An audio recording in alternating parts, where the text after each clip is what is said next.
You know, these biotech firms that map the genomes of living things like you and me.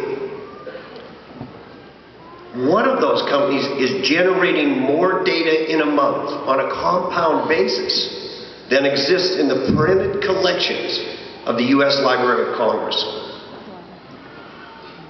Here's my best advice. Read. Put down the phone and read. Step away from the computer, find a quiet place, and read.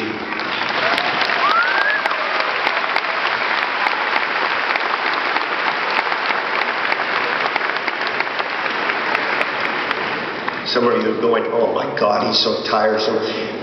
But we read in the hope of beauty laid bare, life heightened, and its deepest mysteries probed.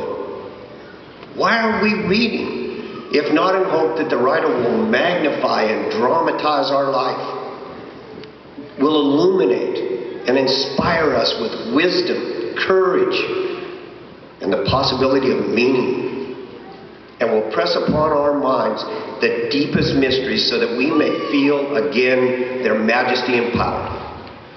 Let me put it more prosaically.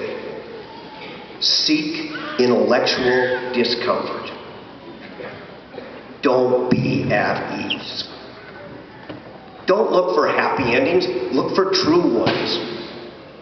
It's like Emerson's idea about the stars and about seizing the moment.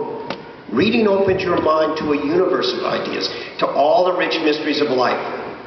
It can enrich your sense of wonder, it can make your mind whirl, and make your stomach churn with ideas that challenge who we think we are and what we think we know. Reading forces us to think about our lives. And don't be afraid of thinking seriously about your life or new ideas. Too many people today fear ideas.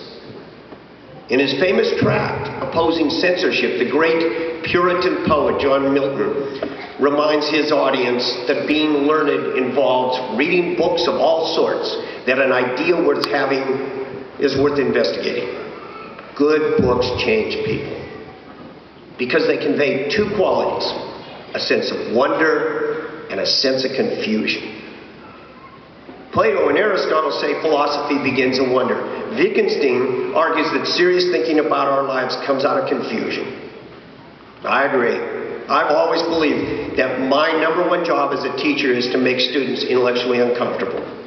I want them to make their brains put their feet down, sit up straight, and think seriously about the confusion and wonder of life. And you know what? Your brains seem to like that. Your hearts don't necessarily, but your brains do. So here's my wish for you. May you learn to seek uncertainty. And now quickly about the first half of the aphorism. Live as though you'll die tomorrow. In his play, The Time of Your Life, William Saroyan admonishes us. In the time of your life, live, so that in the good time there shall be no ugliness or death for yourself or for any life your life touches. Seek goodness everywhere, and when it's found, bring it out of its hiding place and let it be free and unashamed. In the time of your life, live, so that in the wondrous time you shall not add to the misery and sorrow of the world, but shall smile to the infinite delight and mystery of it. That's good advice. One more thing about time, though. It's sneaky fast. And it's relentless. Like a really good linebacker. Or maybe a jewel thief.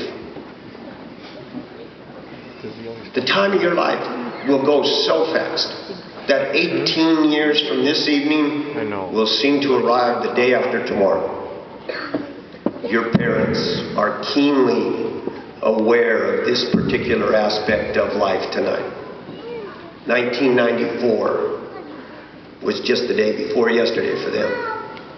They'd love to be able to stretch these past years a little longer, reach back into them, and relive them only for a while.